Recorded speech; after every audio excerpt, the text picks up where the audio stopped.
Hi, I'm Setareh Samandari with Stan Winston School of Character Arts.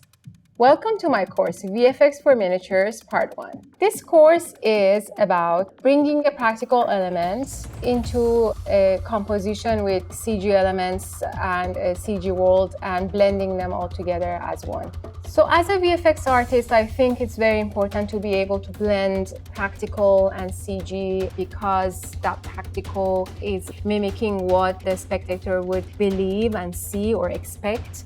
First, I'm going to show you how to create your Google Sheet. Then we're going to bring in the practical element into After Effects. We're going to key that element. We're going to roto the extra parts that we want to see. Then afterwards, we're going to track the camera and export the FBX.